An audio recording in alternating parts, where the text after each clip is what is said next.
Welcome to Restoration. We're brought to you by Kind Courtesy Fun Yoga Nutrition on the Go, and we're proudly supported by La Palm Royal Beach Hotel, special ice mineral water and special drinks, Yas washing powder and Yas sanitary pad, and of course my crunchiest breakfast choice, hooch corn and choco flakes. I would also like to say a very big thank you to MVP and of course to ABS Collection, Danceman Zodiac for my beautiful outfit.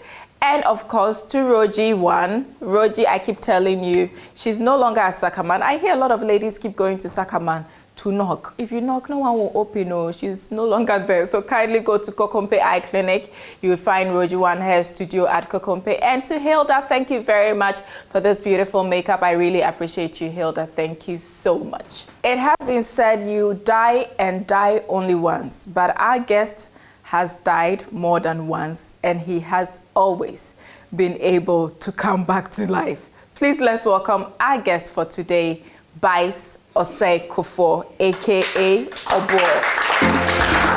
Welcome to the end of the tunnel.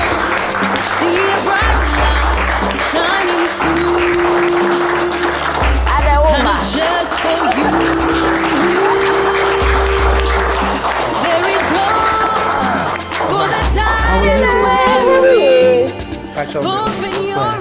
Nyamiado. Na me bisa so beka twi na beka brof. Meka Chiglish brof. Yes.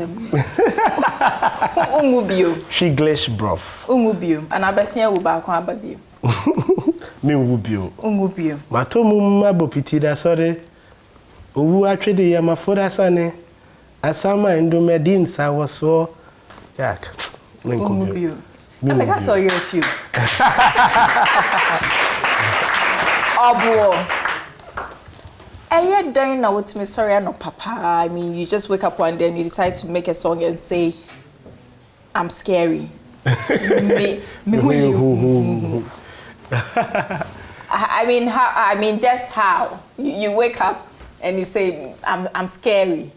Yeah. Who says that? Who does that? Yeah, I do that. Yeah. I do that. I mean, so when I was coming into the music industry in the year 2000, I wanted to do something different, you know, something just different. Most of the songs around then were either talking about themselves or talking about women or talking about love but I just wanted to do a song about myself. And I also wanted to do a song that would talk a bit about history. And so I picked a character, Asibu Amenfi, which is one of the old legends in our history books. And Asibu Amenfi, so I was impersonating that character. Oh, okay. So it wasn't you as Obour. No, but the character Obour in the song is a scary guy. Okay. Or repentoire, or Buddha Maris, you know, or any of my baby. I learned you went for a show somewhere. Why are you laughing? Why are you laughing? Come on. We're here to share it all. We share it all. And you performed, they were really enjoying, and suddenly they went to lock all the exits and entrances. They asked, what's going on? He said, no, he's not Obour. I mean, I think that's one of my But did it really happen, or it's just one of the jokes? No, it's not a joke. It's on record as my biggest, my worst day as a musician. You know, this happened in Wenchi in Brongahafo region. You know, I remember so clearly. It was 2002 December 31st. Oh, so going into New Year. The New Year, and we had a show in Wenchi and a show in Sunyane. You know, and then Andy Dusty was my DJ, so I went to DJ Andy Dusty. You know, and so we wanted to do a quick show in Wenchi and then come to Sunyane to find. I mean, this is Christmas, so we are doing all the picking ups we can do. And Charlie, I was performing, and then all of a sudden, like you said, gates were locked. Then somebody shouted in the car, "Kai, well, lie, do what?" we wanya wabo kaish wabu dambadis wabo wa repintoa wabo wa free form na waba we wanya wabo. I'm telling you, it was a nightmare, you know. And then they started vandalizing the stage that the promoters have brought. But Obour is in Sunyane, so Obour is in Sunyane, the real Obour is. So you know, the police had to come in, and I had to, you know. Then were the days of miming. So you play the song and then you mime. So I had to pause the song and do a cappella for about 10 songs before they finally agreed that it was Obour. Because of course I couldn't chew the pentoa.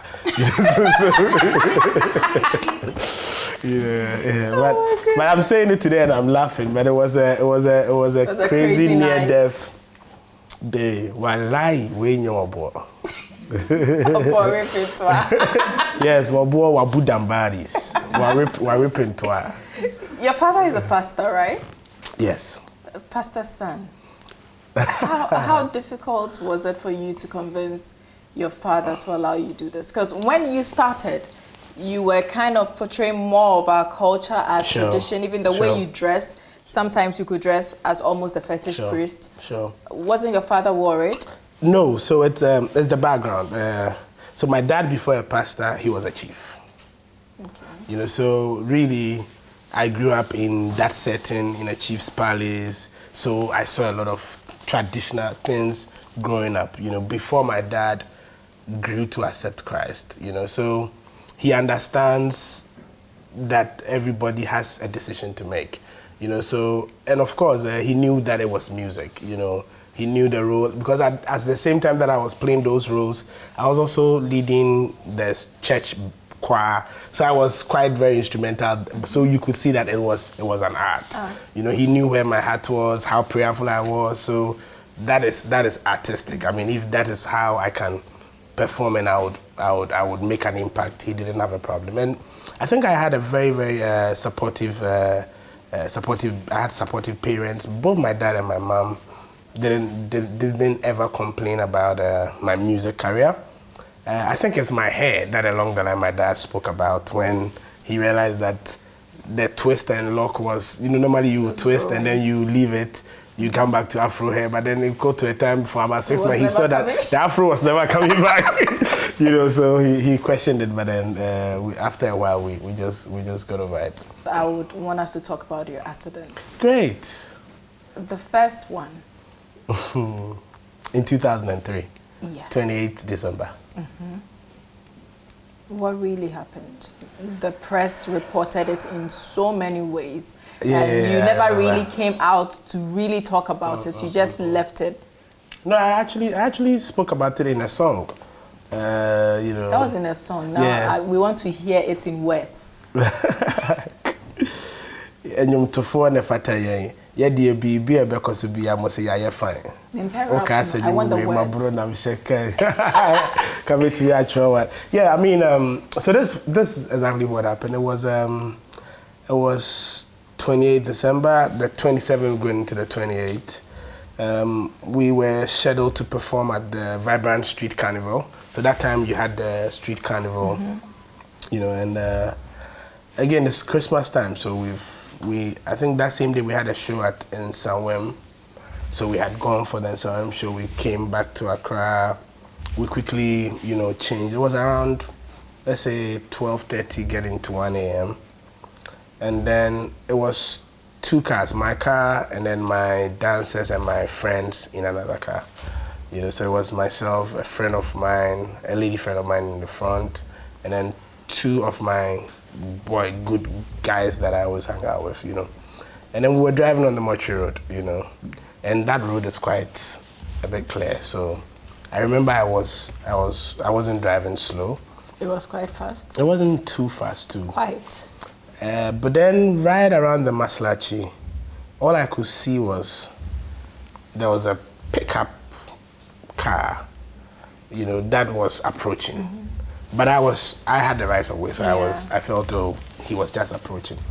But before I could calculate to see that he wasn't braking because it was late, traffic lights were amber, but I was on the main road and he was on the other side of the road. You know, but I felt they wanted to either do a U-turn or curve. But because I had the right of way, I just looked, then I drove on.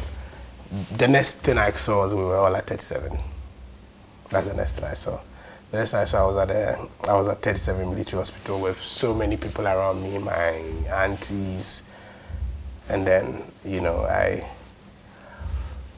I just couldn't, you know, couldn't know what's going on. So I asked, you know, and then one of my friends, because when I was asking what's going on, what happened, where's everybody, where's this, you know. And then later on, my parents gathered the courage to tell me what had transpired, that we were involved in an accident. They took us to Obour and they brought us to 37, and one person lost their life. May her soul rest in peace. Elizabeth. Yeah, that's what's up. How difficult was it for you with the recovery? I mean, to be sick is bad enough, and to have it at the back of your mind that someone had lost a life. It was quite difficult, but I think the families worked it out, so it was quite peaceful. As it was difficult because I remember we couldn't even go for her funeral because around the same time they were having the funeral was around the same time that we were still recovering. It took about 3 to 6 months before I could finally walk well, you know, and do stuff normally. But then I took her mom like my mom. I kept a great relationship with her for a long time until I think she's in the US. So anytime I do travel to the US, I try to reach out to her. We kept a relationship for a while, but I think for some time now we've not been able to touch base. But yes, it was difficult. But again, such is life. Everybody understands that you won't intentionally put yourself in such a difficult situation. I mean, I remember after the incident, you know, because we had the crash with an armed forces car. So the armed forces, you know, wrote to us that they've analyzed and then they were gonna fix the car or, you know, buy the. But I didn't even follow up because I just didn't want to have anything to do with it again. So what was your relationship with Elizabeth? She was my friend's girlfriend. So my friend was in the car. My friend was the one in the front. But when his girlfriend was coming to sit in the car, he said, no, if the girl comes to the back, the guy for the back, and I'm going to meet the girl. So the girl should rather sit in front. You know, and yeah, fate. Sometimes that's what happens. Yeah. I'm sure you felt horrible. Yeah, it was difficult times, very, very difficult times. But again, sometimes I'm a strong believer of the Word of God, and then everything that comes your way, I think it prepares you, and also it makes you appreciate stuff that were as difficult as this loss was. I felt it also gave me a different opinion into how I could make myself more useful to society rather than just doing music. So again, right around the time we had this accident, Terry Bunchaka had also had an accident like 3 months earlier. And I remember clearly I had gone to the Road Safety Commission just to go and inquire that, so what can a musician do to help, you know, their message? And it wasn't really something that I was so ready to do so immediately. Then I had my accident. So once I recovered, that became like, actually whilst I was on my sick bed at 37, I started writing songs like Okwaba, Tie Papa Driver. I wrote that song at the 37 Military Hospital. Songs like Mi Ubio, I wrote it at 37 Military Hospital. You know, what happened was I asked my friends to go and take photos of the car. And so they brought me photos of the car. When I looked at the pictures of the car, and I looked at me, I mean, I only had this fracture on my leg, this hand couldn't open anything. But I was very, very fit. You know, then I said, wow, if God has saved me from this and I've come out like this, and I don't think there's anything that can kill me. You know, because then it became a song. I remember the days I just couldn't go to the gym because it was that time of the month. Yas extra long sanitary pad took the worry away. Easy. Yes, comfort, I got. Yes, confidence, I got. Yes. The new Yas Extra Long Sanitary Pad is the joy of every woman. It is extra absorbent and fits perfect. Don't allow anything to hold you back when it's that time. Wow. Yes, yes, yes. Feel confident, stay fresh. Hi. Is it supposed to be that time of the month? Yes. I got. Yes, confidence, I got. Yes. We got yes protection, I got. Yas Extra Long Sanitary Pad for extra comfort. We got yes protection. We're looking for you, the next millionaire. We know of your stressful routine. From those 12-hour flights across the Atlantic to your hustle through traffic every day. From burning the midnight oil to that laptop that never sleeps. We know where you are in life, and we know where you want to go. Let us take you there. Thinking investment? Think Dusk Capital. Dusk Capital. We see a millionaire in you.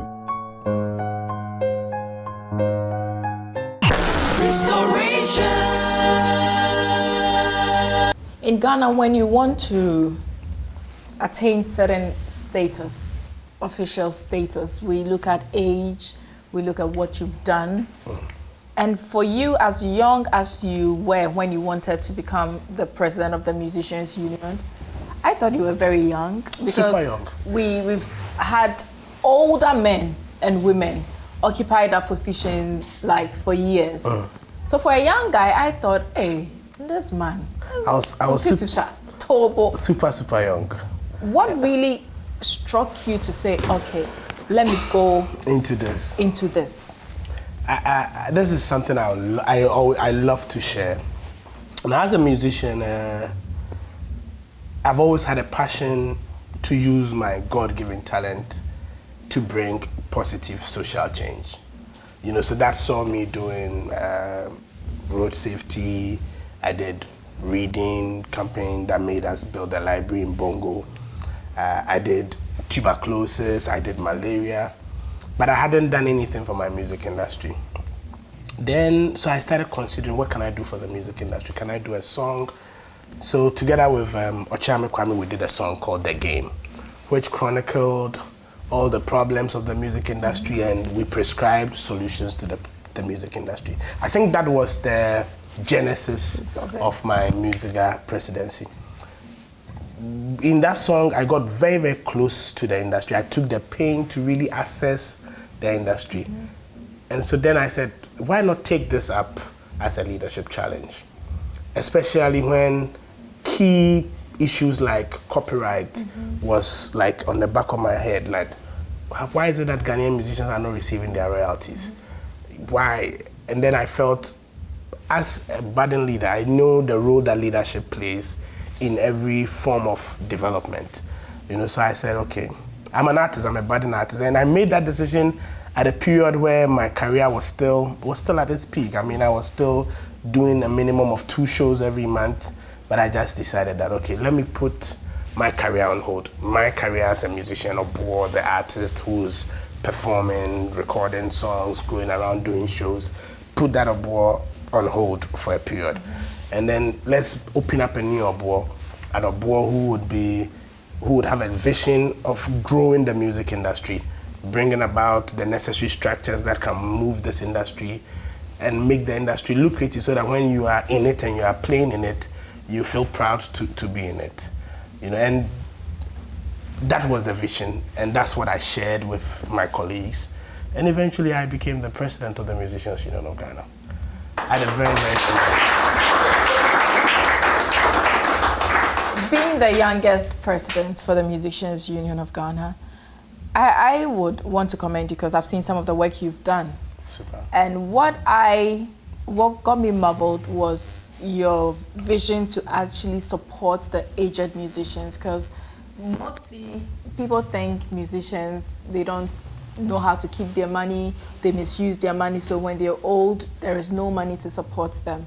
But you took it upon yourself to support our older musicians. Yeah. What even gave you that thought? And I mean, why was it necessary for you to embark on that project? You know, in 2007, I worked with A.B. Crenshaw.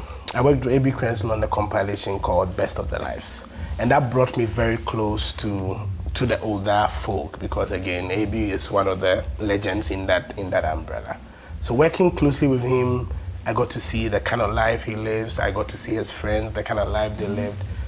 And then I got to understand something that I feel every Ghanaian should understand. Because when we do understand them, we would appreciate support to our older musicians more. Now there's something that this modern generation has that the older musicians did not have. They didn't have professionals in the music industry helping them. So most of our older musicians never signed good contracts. They sold their songs outright to people. And so even though you hear the songs and the songs are still, you know, making sales, they don't really earn revenue from the song. Some of them even sold all their economic rights, so they don't earn any royalties from the songs. And this is something that most of them did, mainly because at that time, there was a very small industry. They didn't have the right advice.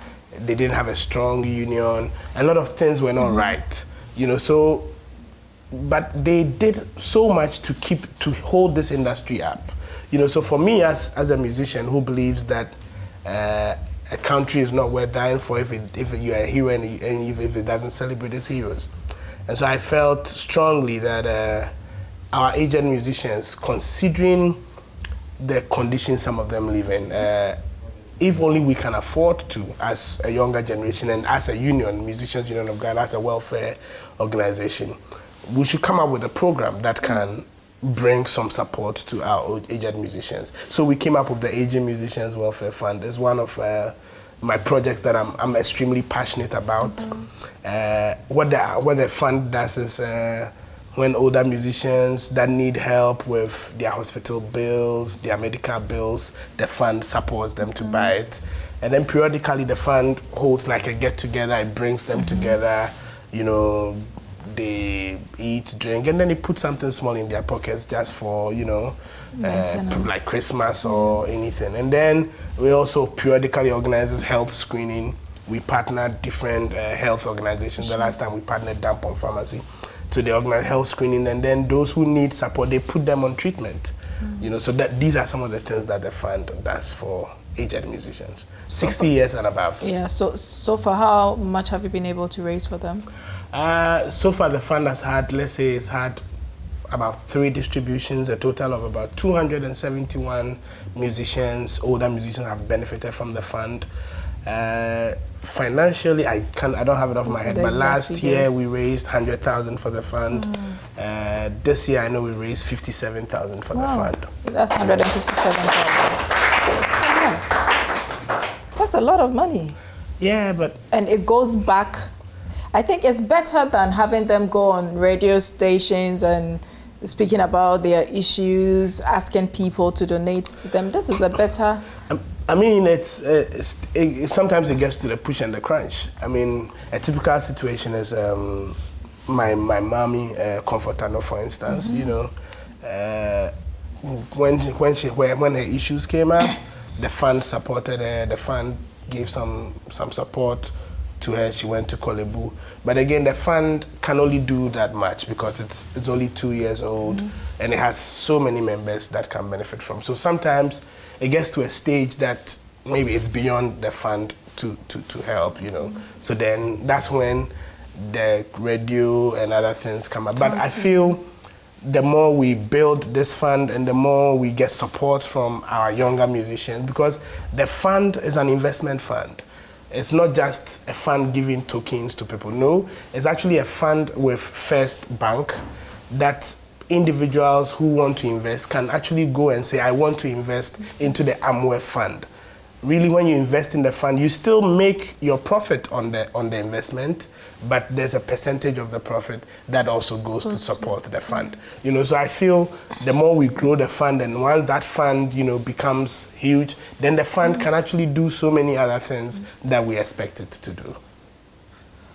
I realize you have this special connection with the Word of God, with God, because throughout everything you've said, you're always saying God, God, God. And I was amazed. I came to your office one morning, and the moment you opened your office, you said, let's pray. And I hadn't seen that in a long time, to visit someone's office and the person is like, let's pray before we talk. And I thought that was very special to do that, because it's a very great thing we take for granted most of the time. True. So when I saw musicians' time with God, I said, wow, what a beautiful concept. How did it go?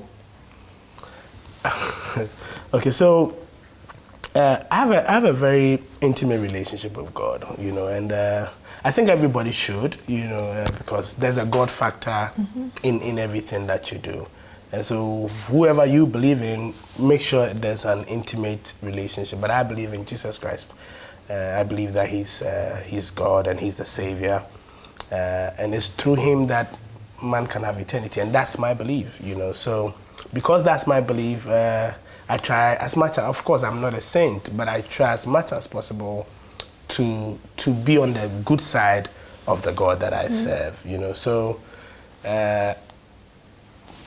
I feel every time, any opportunity you have, you should dialogue with him.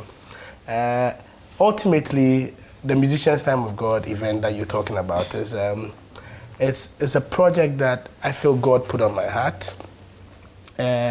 So actually happened, let's say about 2 years ago.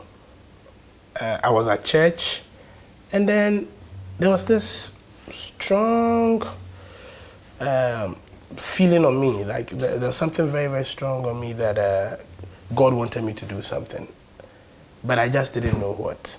Then I could hear crusade, you know, I could hear like something like crusade. So I was like, crusade. You know, then a man of God that I've never met pulled me aside and said, oh, God wants him to tell me something. He doesn't know how I'll take it. He doesn't know how I'll do, but God wants me to organize something that will bring musicians, irrespective of genres, high life, gospel, reggae, they should all come together because the music talent is given by God. And so it doesn't matter whether you are using it to sing high life, because high life is still music, it's super music. But we should come together and give thanks to God for what he does for us, and it's necessary, you know. So once I heard that, I took that as a confirmation, because I had already heard something like that. And so that is really the genesis.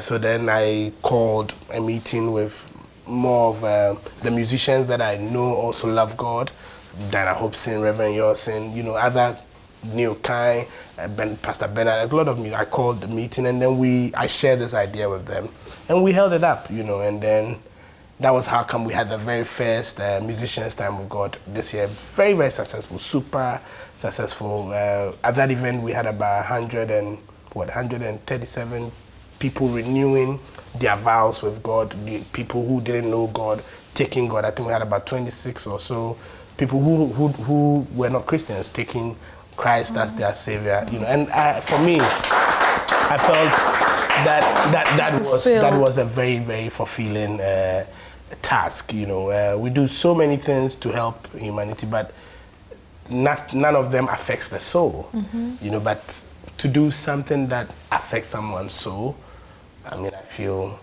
it's very, very worthy. In such a short space of time, as president of Musica, you've tried to do a lot of things. Yes, like very, very true. Every week, something everywhere. There's something happening every time. Every time Obour is calling about something new. The Ghana Music Festival, I mean, why did you come up with that concept? And why is it even necessary? So taking up musical presidency was something that I planned towards it and felt all the things that I felt the industry needed. Now, Ghana as a country, among the West African states, we stand out tall as one of the industry leaders. But Ghana doesn't have a music festival. A music festival where you can bring all the musicians together under one umbrella, where people can actually go and experience music.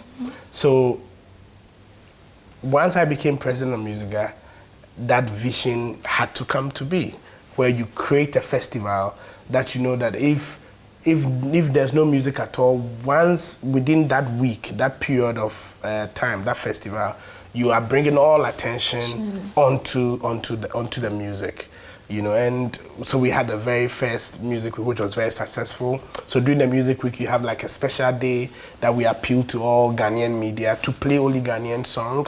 We have a special day that we can do an exhibition on music instruments, the ones that are manufactured in Ghana, so that those who manufacture instruments in Ghana can also have a platform to showcase their art. Then we have special days during the music week that, you know, so the whole idea is to bring that Ghanaian music together so that people can come and see what is Ghanaian music. And I mean, the music week is even taking a higher leap.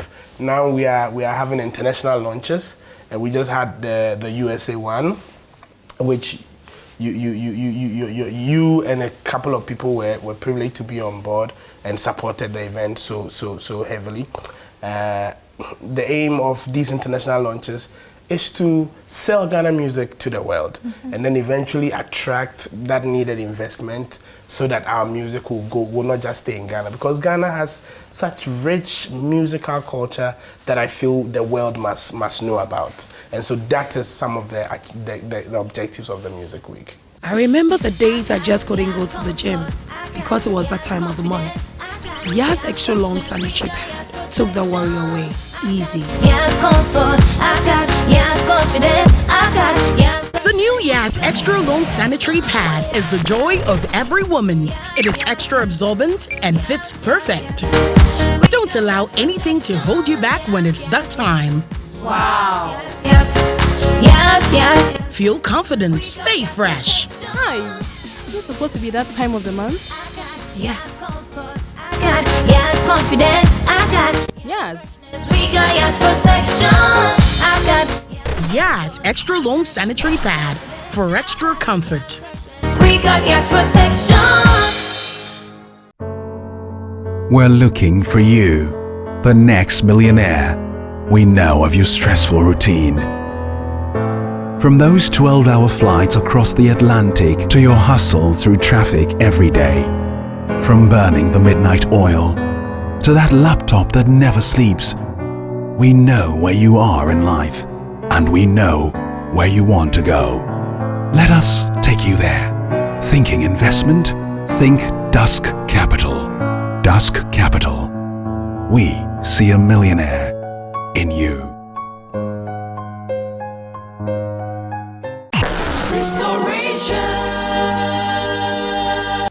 Do you have any intentions of holding a political You're not position gonna in ask. the future? I've had this question like 15 times this week. I want, because of how passionate you are about Ghana, I just want to know.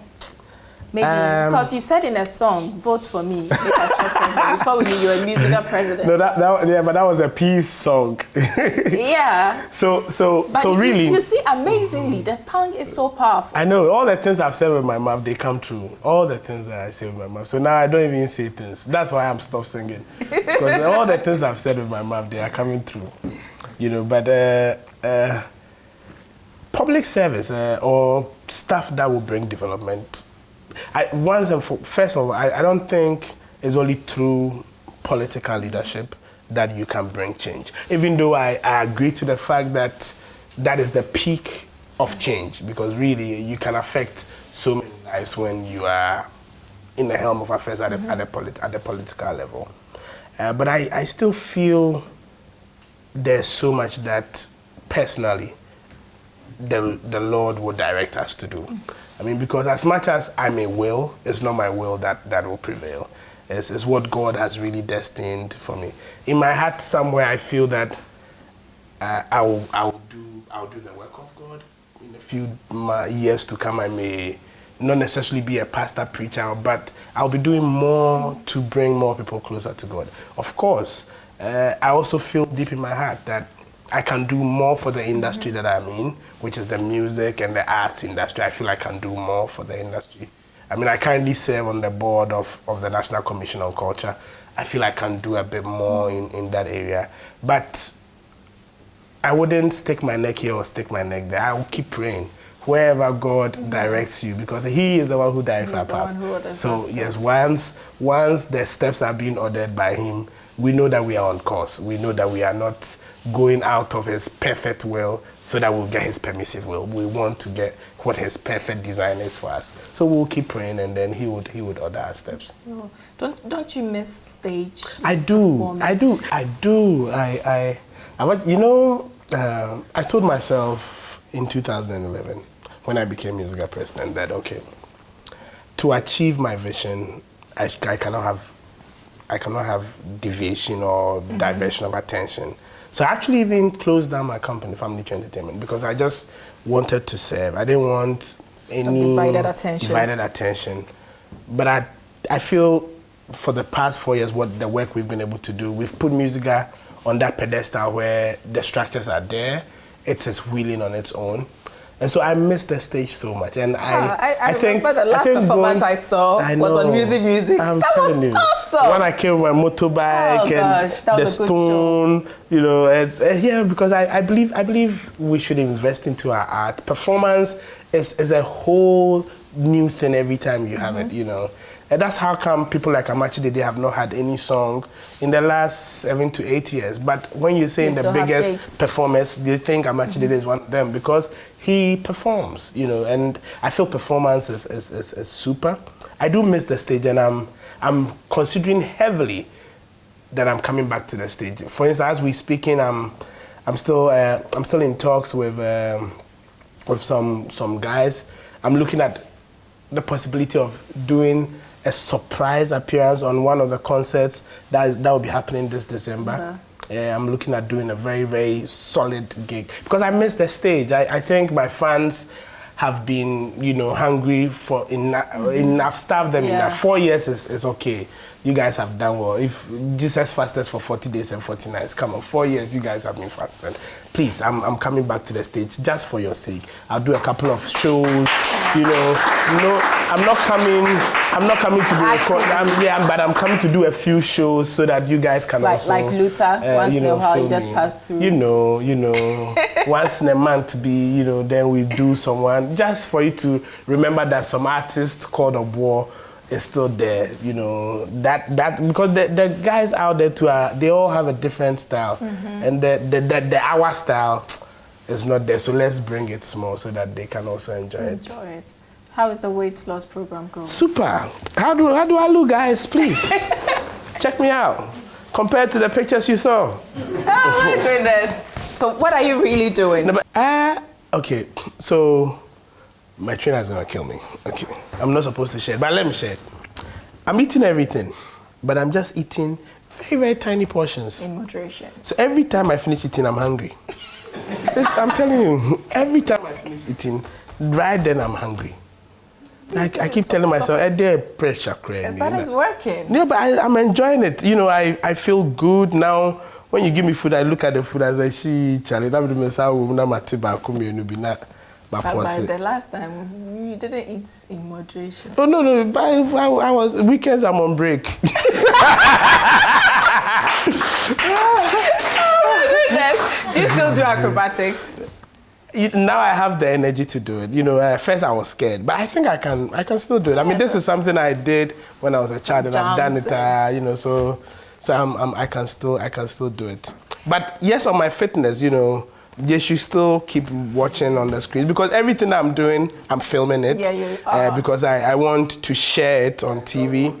Yeah, I want to share it on TV so that people would also be encouraged. Because again, I am so much of a motivation to a lot of people. And when I walk to an office, somebody says, "Wow, Obour, Charlie, I for lose weight." No, I for lose weight. Because they see and it's been done. And I'm doing this.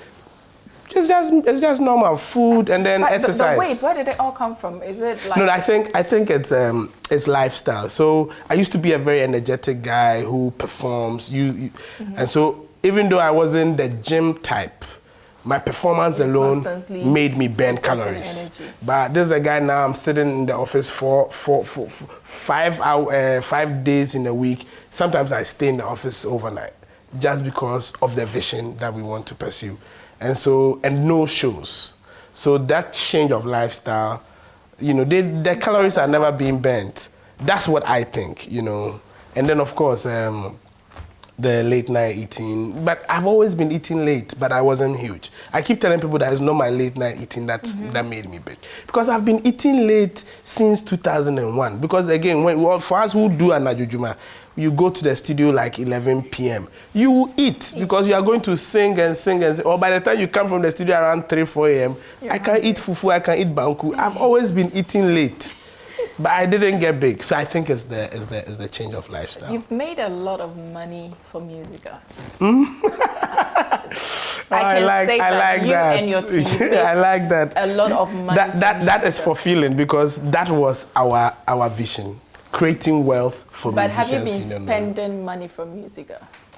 I think when you make them, you spend, because making money in itself is an expenditure. You must spend. I mean, your own pocket. Oh, you mean, chopping. Are we stealing music's money? Yeah, are you chopping music's money? No, it's not. So Musica as an organization has very, very structured ways that you cannot easily chop music's money. Because, again, we have 3 signatories before a check is approved. So really to chop them, you must connive with all the three, which is really not ideal. One gospel musician, one high life musician, one hip life musician, and the structures. And then also when you put that aside, there's also the paper trail. Because one of the first things we did when we took office was to put in place an accounts office and then hire a chartered accountant. So that person's license is on the line. So you cannot, really condone on such issues. But yes, anyway, I mean, that's one of the things that I've gotten to get used to as I became a leader.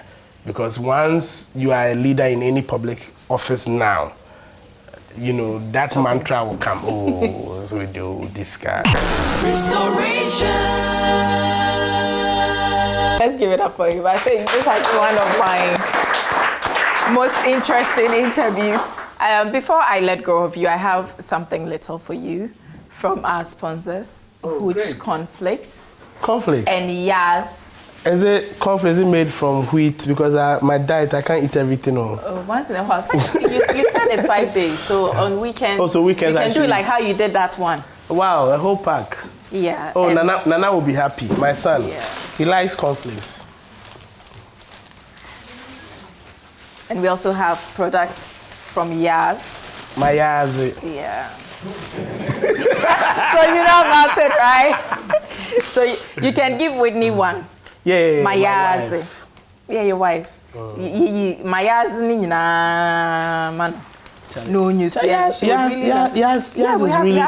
really, going very, and it's probably far. Ghanaian. And they also own Hooch Cornflakes. Oh, wow. Yeah, they have the chocolate flakes as well. Super. Yeah. And they're my family too. The last time I was in Liberia and I saw a big Yas. I was like, whoa! So I'd like to say a very big thank you for coming, and thanks for having me. We actually pray that you'll be able to carry Musica and Ghanaian music across the world and make it like what we have in America. Now everybody listens to Jay-Z. We would want people to listen to Shatta Wale. We want people to listen to Samini, yourself, or Becca. I mean, I should be working in some mall in Korea or Mexico and hear Ghanaian music. I was actually in a mall in China and I heard 4x4 song and I was looking around. I said, hey, what's happening? You do also. And it's nice. That's so that is our prayer for you. Yeah, thank you. That's the ultimate destination for the music industry to go beyond Ghana, and then for it to be lucrative, so that people in the industry can have them. But I have only one request from your audience, and then everybody watching. Yeah. I think leadership in this country, there's a God factor that people seem to miss, and I feel it's a very necessary thing that everybody spend some time to pray for their leaders. You know, it's important. So musicians, pray for your leaders. Politicians, whoever, pray for you. Because again, there's no leader who God does not want to be a leader. I mean, God would, unless God permits it, it doesn't happen. So once it finally happens, they need our prayers. You can be MPP, NDC, whatever you may be, but find time and pray for your leaders. I feel it's important. So hey, pray for me. I need your prayers. Thank you very much. I'd like to say a very big thank you to Fun Yoga, our sponsor, Nutrition on the Go. Obour, you should have a lot of Fun Yoga. It's that one there, best Nutrition energy. on the Go, Yes, it'll just keep you going, we and ran will 2 help hours. you. We ran 2 hours with it. You ran 2 hours with it? Yeah. High five. I'll bring you a lot of it.